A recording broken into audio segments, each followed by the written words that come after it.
So, Brian, I think Hubspot is going for an IPO. You've been through an IPO, and you guys, I would like to know, I'd like to know how it looks like before. I'd like to know how it looks like after. And I'd like to know if your goal is to be a giant company, or if you're already thinking about, like, is your strategy to get acquired? Is your strategy to be, how big do you see yourself? So if I can get a rough idea of how everybody is perceiving its, in future, and like where are you right now? I think I want to go to the present days, like, and where's your future? Like, how do you see things happens, and what you do? That I would like to start, just with Brian and Parker, and then go back to you guys and just get a rough idea of that. Like, so how do you prepare that? Like, we're about 75 million revenue run rate and growing fast. And we're privately funded. We've raised a bunch of venture capital, including our friends at Salesforce invested. And at some point, we'll move from being a private company to a public company. Why? I'm not dying to do it, frankly. It feels like an anchor that's going to slow us down. And it feels like my life's going to get materially worse. But at some point, the employees are going to want liquidity.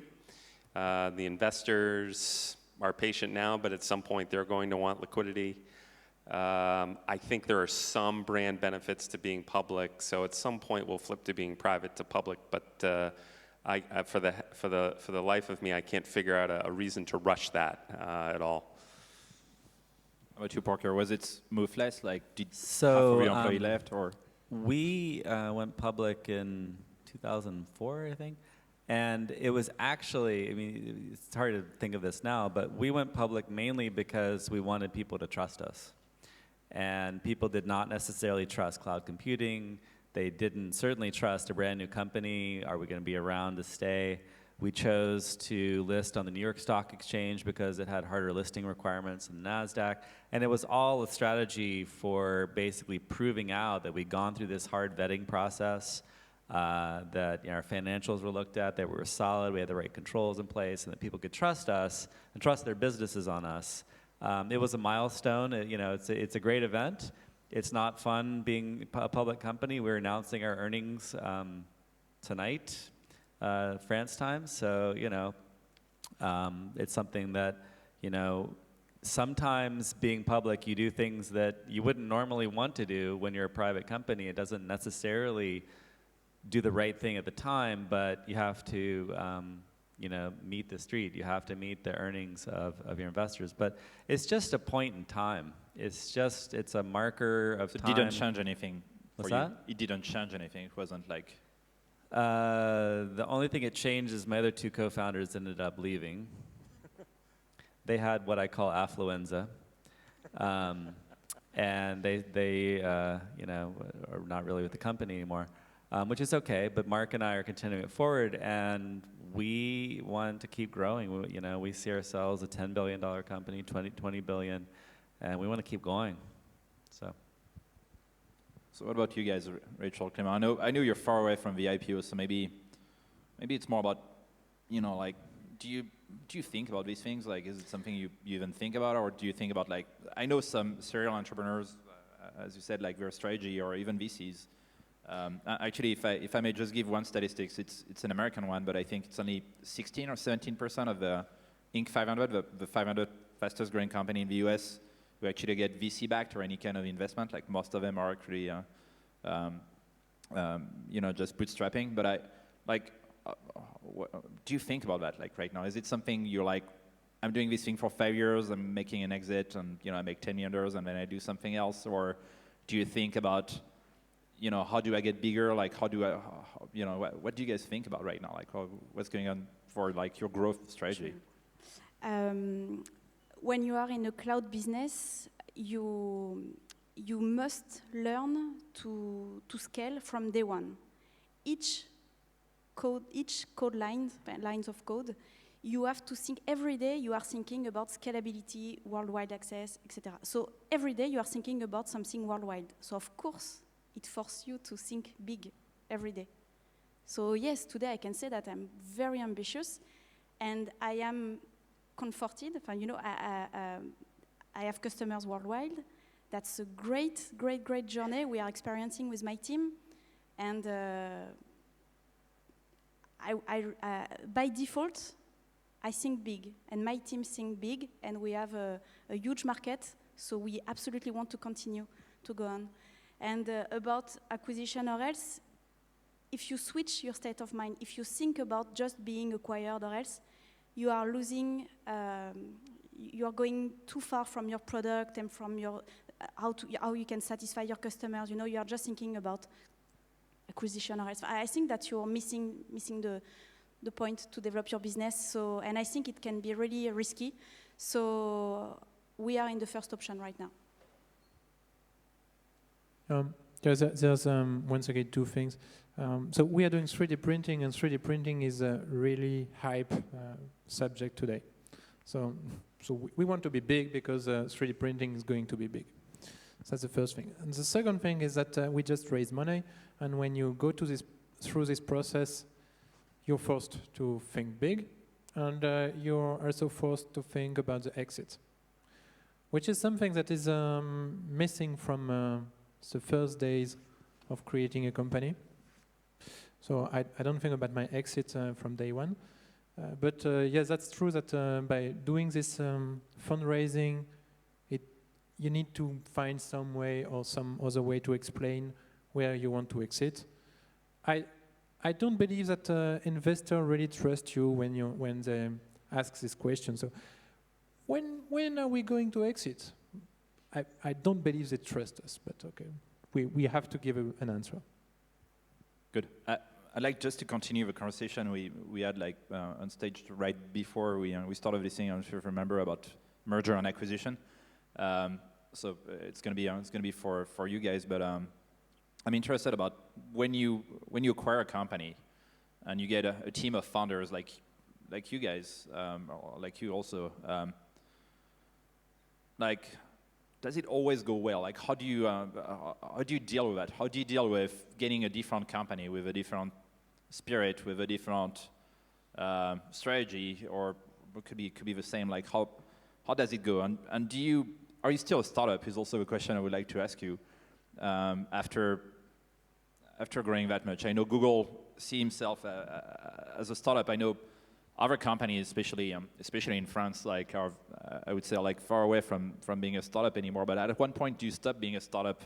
Well, I would be like, you obviously stop to be a startup. But at one point, is the spirit changing? Like, can you keep it, or like does it get diluted by the public market, the structure you're building, the organization? Like, can you still handle these internal acquisition and keep like some of the initial spirit out there? And how do you deal with that? It's a very general curve. Like, I have no idea how to ask this question. I'm terrible. Sorry, guys. Okay, I'll start. So in many ways, I do feel like Salesforce is still a startup, and I think when it stops being a startup, I probably won't be there. And that's about being able to continue to go fast, continue to innovate, finding the innovation not just in a tops-down way, but having it, come from all over. It's hard as you get bigger. We are over 10,000 employees worldwide, so that's not really a startup. But I think there's ways to manage it. In terms of acquisitions and success of acquisitions, it varies. What we look at is we need to keep doing acquisitions. Much of, Mark will use the phrase that we need to develop our acquisition muscle, that, they are not all going to go well, and it's okay. But every acquisition influences you in a good way, whether it's successful or not. Do you keep the founders? It depends. Alex Dion, we acquired his company, Instranet, here in Paris. Fantastic French company. He is still with Salesforce. He runs all of the product strategy for Salesforce now. That's pretty cool. There are other founders of acquisitions that have not stayed. And it just depends on what is that founder's goal. Do they want to stay, at the small scale? Do they want to, because it's hard. You could, like that first year, that was awesome. Do you want to keep doing that? Or do you want to do some harder things, which is grow the sales force and do the marketing and build a company and deal with large customers and their demands? And, that gets harder. but there are also rewards for it. So, so it depends. I don't know if you guys noticed, you just say you acquired a company from France. Like, I don't know, recently if you, I mean, in the news, like a lot of things happened recently with Yahoo and Dailymotion. So thank you for, sending the message out there that we have, it's possible to actually acquire a company and that things goes well and that exits are done. So that's, We've acquired, I think, at least 2 I know of here in Paris, and we just acquired a team in Grenoble. Wasn't really an acquisition, but it kind of was, and we'll continue. And so, build your companies. Let's go. Nice. Brian, if you can answer that, and you guys can prepare your question. We're going to start right after. Sure. Still, guys, are you still awake, everybody? Still good? Roman vote? Is that right? Nah? No? It's not good? No, you're right? Okay, thank you. Good. Okay, we've done 1 real acquisition and 3, I think they call them acqui-hires, where we spent a little money and got some talent. Any French one? I'm sorry, not yet. The acquisition we did was a $20 million deal, and at the time was very important for us. We were helping people get found online, so we had SEO tools and website management and blogging and social media and stuff like that, landing pages. And what these guys did was more, how do you convert website visitors into leads, and how do you nurture leads and stuff like this. It was an area we wanted to get into, and frankly, we tried to build it ourselves, didn't do a very good job, so we said, well, let's acquire our way in. So 2 years ago we did that, and it turns out it was incredible. It's the best decision I made since starting HubSpot. The team was fantastic. The guy who was CEO of that company stayed, and he's our chief product officer, and he is an absolute stud. And so the acquisition was hard. It was darn expensive. It was hard to convince the board of doing it, but as I look back, it worked out, exceptionally well. We constantly are looking at new deals, and we're very fussy about what we buy, but would like to do more to help us get into new markets. In terms of whether it's a startup or not, it's funny you asked me that question, because I had an employee ask me at a company meeting, are we still a startup? And I thought, oh gosh, I don't know what the answer to that is. And I said, yeah, it sure feels like a startup. And then I tweeted later that day, I said, we're not a startup, we're a scale-up. And then everyone said, what the hell is a scale-up? And I don't know what a scale-up is, but I want to make up a word called scale-up. And scale-up's sort of like HubSpot, or one day we hope we were as big as Salesforce, but you're beyond product market fit, you're beyond that initial team, but you're still incredibly innovative. You're coming out with new products, you're growing very fast, and you're not just solving for your first couple customers, you're solving for sort of unit economic growth. So I feel like we're in this other region of startup called scale-up.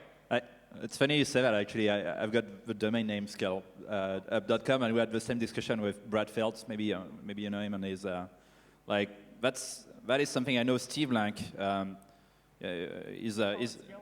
No, Steve is a teacher in Stanford. He's also an entrepreneur, and he defined the startup as a group of people trying to scale and sustain a business model.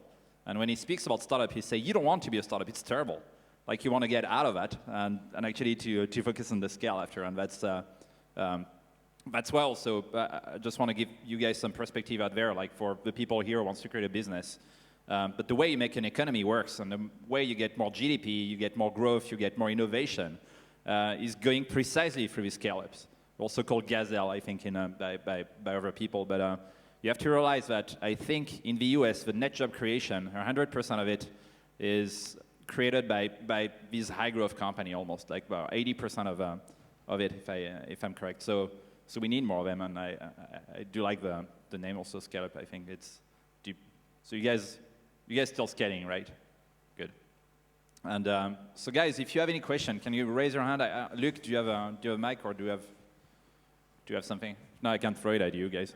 Oh, here you go. I think they're passing mics. We have mic runners. So if you can keep it short, that would be great. Well, I will try. Okay, Sweet. Promise. So my name is Anne-Caroline Tanguy. I work for McAfee. I have two questions, but very short. One is about back to competition and what you were saying, competition and innovation. And how do you perceive the idea of, creative destruction in terms of innovation? Can you imagine, cannibalizing your own products or services by thinking, you know, this might really be the next big step. And the second one is also about what do you think, at what moment do you think you're a global company?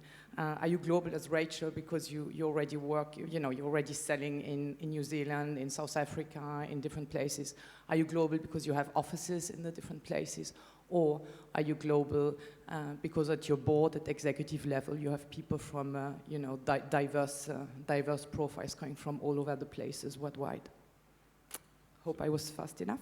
So competition, creative destruction, and culture. Who wants to?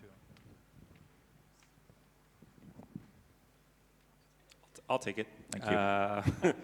On creative destruction, our second favorite book at HubSpot is Clay Christensen's Innovator's Dilemma book, and we study it, and we very much admire the Salesforce.com and the way they disrupted Siebel, and so many times that happens. And I think that's just the best way to build a company, is this idea of creative disruption and taking advantage of the weaknesses of bigger competitors. Their strengths turn into weaknesses over time that you can exploit. In terms of international bent, I think I lived in Hong Kong for 5 years and Tokyo for a couple of years, running sales for another software company. So I had a bent towards international. It's very interesting that Salesforce sort of started so early in Japan, because in my soul, I kind of wanted to go and do Asia early because it's one thing I really know well. But I sort of resisted it, and maybe it sounds like it worked out pretty well for them. I wonder if I should have done it earlier. Good. Another question? Yes, here. Well, my name is Christoph Martins. I'd like to be, and I will be, an entrepreneur. My question is for all of you. What is the worst decision you've ever made, and what lessons did you learn from that?